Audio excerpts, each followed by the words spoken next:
1967 à Villemomble, Philippe Poutou n'est pas un politicien.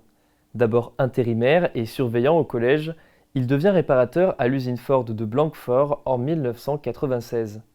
Il est alors engagé au niveau syndical puisqu'il est responsable CGT dans l'usine.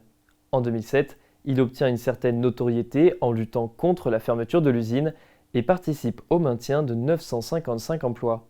L'usine est finalement fermée en 2019 et il est licencié. Déjà militant anarchiste au lycée, sa carrière politique démarre à Lutte ouvrière, parti dont il est exclu suite à des problèmes internes. Il rejoint la Ligue communiste révolutionnaire en 2000, qui devient en 2009 le nouveau parti anticapitaliste. Philippe Poutou en est le candidat aux élections de 2012 et de 2017. Il récolte respectivement 1,15 et 1,09% des voix.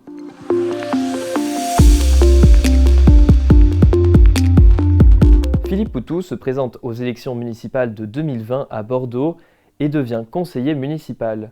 Malgré sa volonté de ne pas être de nouveau candidat à l'élection présidentielle, il est investi en juin 2021, faute d'alternative.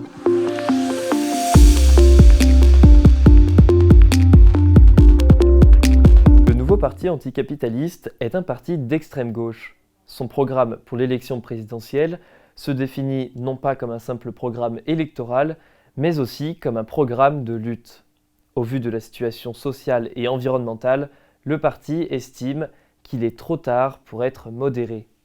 Le programme économique est clair.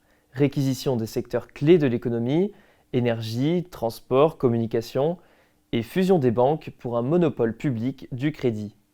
Pour les travailleurs, il veut le SMIC à 1 800 €, la réduction du temps de travail à 32 heures, puis progressivement 28, ainsi qu'une 6e semaine de congés payés et la retraite à 60 ans, 55 pour les travaux pénibles. Ce sont les plus riches qui financent le programme de Philippe Poutou, impôt sur le revenu à 100% au-dessus de 5 SMIC, soit 9 000 € par mois. Pour l'environnement, Philippe Poutou veut sortir du nucléaire en 10 ans et atteindre 100% d'énergie renouvelable en 2050. Il veut favoriser les circuits courts en favorisant les frais fluviaux et ferroviaires et limiter à 10% la part du territoire artificialisé. Opposé aux mesures sécuritaires des candidats de droite, il veut désarmer la police en interdisant les armes offensives et régulariser les sans-papiers.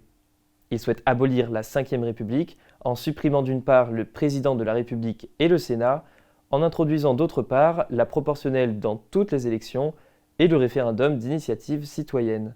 Enfin, à l'international, il souhaite abolir les dettes des pays du Sud et soutenir le droit des peuples à disposer d'eux-mêmes. Il évoque notamment les cas de la Catalogne, des Kurdes, de la Palestine, mais aussi de la Corse. On se retrouve demain à 17 h pour une prochaine vidéo.